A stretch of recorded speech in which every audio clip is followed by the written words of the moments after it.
Laki-laki, mapan dulu atau nikah dulu menurut kamu? Hai, kembali lagi di Prom Talk, bincang-bincang bersama Prilly. dan Omara. Masih di segmen spesial kita, yaitu segmen Saling Buka Suara. Kemarin aku udah tanya Omara, sekarang Omara yang tanya aku. Yap, Ibu Prilly Konsina, kali ini aku ingin bertanya satu hal yang lumayan hangat dan sempat mungkin kontroversial. Ready? Ready. Laki-laki, mapan dulu atau nikah dulu menurut kamu? Sebelum aku jawab, kita lihat dulu kata mapan menurut KBBI. Menurut KBBI, mapan itu matang, tidak goyah, stabil gitu ya, mantep gitu. Nah, dan menurut aku sendiri, mapan itu bisa dikategorikan ke beberapa aspek. Nah, pertama, kalau misalnya mapannya itu yang kamu bicarakan adalah mapan secara materi atau financial, aku akan jawab nikah dulu. Oke. Materi itu sangat-sangat subjektif ya menurut aku. Nggak semua orang kebutuhannya sama. Oke. Terus setiap orang juga kebutuhannya tiap bulannya bisa beda-beda. Kayak aku bulan ini butuh segini, bulan depan bisa jadi enggak. Gitu. Jadi bener-bener fluktuatif menurut aku, materi atau financial. Dan materi itu bisa dicari bersama. Jadi ya menurut aku gak usah nunggu mapan yang menjadi tolak ukur kita sendiri anyway untuk nikah gitu. Menurut aku ya nikah dulu. Oke. Siapa tahu pas nikah jadi lebih mapan, jadi lebih matang, jadi lebih stabil I gitu. see. Tapi kalau kemapanan di sini untuk aspek pola pikir dan kedewasaan orang tersebut untuk mengelola emosi, aku memilih mapan dulu. Jadi tergantung nih mapan yang kamu tanya, mapan yang mana gitu. Kalau mapan finansial ya aku nikah dulu.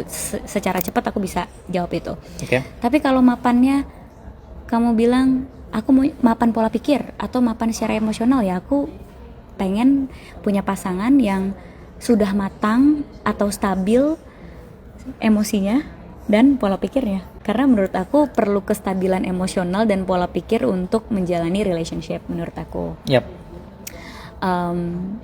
Jadi ya pastinya aku ingin menikah sama orang yang dia udah tahu tujuan dia menikah itu apa. Karena tujuan menikah orang tuh beda-beda ya. Dia bisa menyesuaikan diri sama pola pikir aku. Dia bisa dewasa untuk sama-sama bertumbuh bersama aku gitu. Jadi ya udah pasti kalau misalnya mapan yang itu yang kamu bahas, aku pengen mapan dulu gitu. Karena membangun relationship atau membangun pernikahan, mendengar nasihat dari teman-temanku yang sudah menikah itu tidaklah mudah. Jadi butuh pasangan yang sudah matang pemikirannya dan sudah stabil emosinya. Gitu. Itu kata teman-temanku yang sudah nikah. Aku belum menikah ya. Jadi menurut mereka seperti itu. Tapi kalau secara financial, nikah dulu. Karena mama papa aku juga papaku lebih muda daripada mamaku. Jadi waktu itu mamaku udah kerja, papaku masih kuliah. Lucu banget kan mereka. Tapi mereka tidak menunda apapun karena yang menurut mereka rezeki itu bisa dicari bersama. Bener nggak menurut kamu kemapanan emosi dan kognitif atau pemikiran itu tidak tergantung nomor atau angka umur?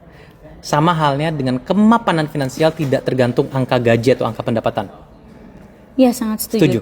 Karena kan gini, ada orang yang lebih tua tapi pengalamannya nggak lebih banyak dari yang lebih muda. Jadi ya nggak bisa diukur pakai angka. Kalau misalnya dia sudah dididik sama orang tuanya untuk bertanggung jawab dari kecil, udah dibiarkan mandiri sama orang tuanya dari kecil, pasti tumbuh dewasanya tuh beda sama orang yang mungkin dididiknya lebih manja gitu. Atau mungkin sama orang yang dididiknya di lingkungan yang berbeda gitu. Pasti beda banget gitu. Jadi nggak bisa diukur sama ini sih umur, tapi diukur sama pengalaman atau cara berpikir mungkin. Begitupun financial, balik lagi penghasilan seseorang dan kebutuhan seseorang itu berbeda-beda, nggak bisa disamaratakan. Nggak bisa disamaratakan jumlah segini mapan ya, nggak bisa. Beda-beda kebutuhan orang gitu.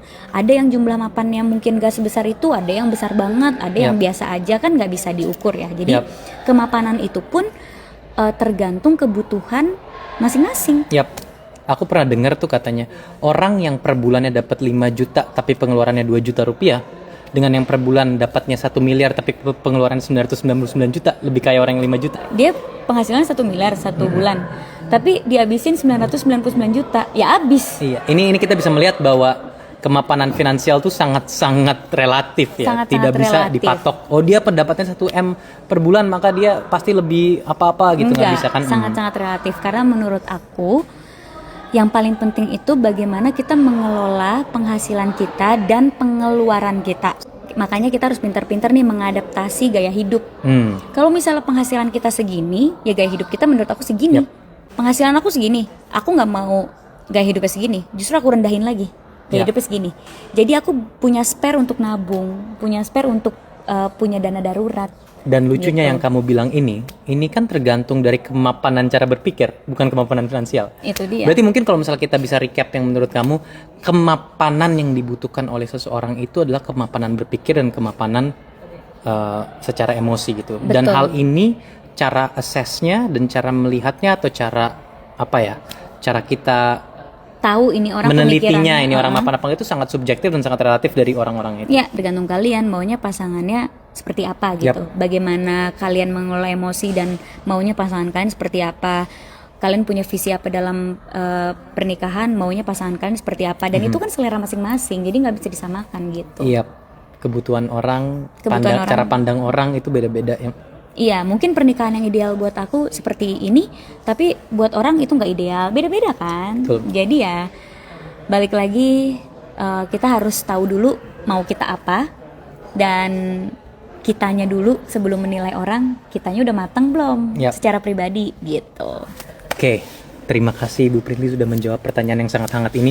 Aku cuma pingin recap aja, mungkin satu kata tuh kadang suka membuat ribuan orang kepleset gitu ya, dan kadang kita tuh seringkali cepat reaktif sekali dengan satu kata, seakan-akan kata itu adalah seperti hal yang bisa meledak gitu. Sebenarnya lagi dan lagi itu bagaimana kita menelaah atau bagaimana kita respon terhadap satu kata.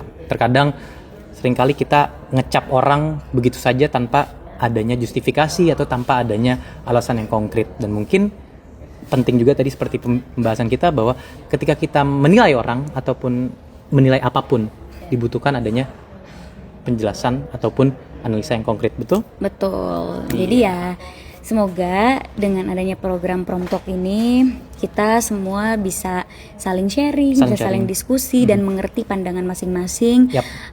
Tidak ada yang buruk-buruk dan negatif di sini. Betul. Karena tujuan kita bikin program ini, kita pengen sosial media itu menjadi tempat yang nyaman untuk kita berdiskusi. Betul. Bukan menjadi tempat yang mudah untuk kita menilai atau membuli orang lain. Maka guys, stay tune untuk pertanyaan-pertanyaan lainnya terhadap Bu Prilly atau terhadap saya. Jika kalian punya pertanyaan khusus untuk kita, silahkan di komentar. Atau kalau misalnya kalian ingin kita berdiskusi mengenai satu hal, silahkan. Dadah. See you.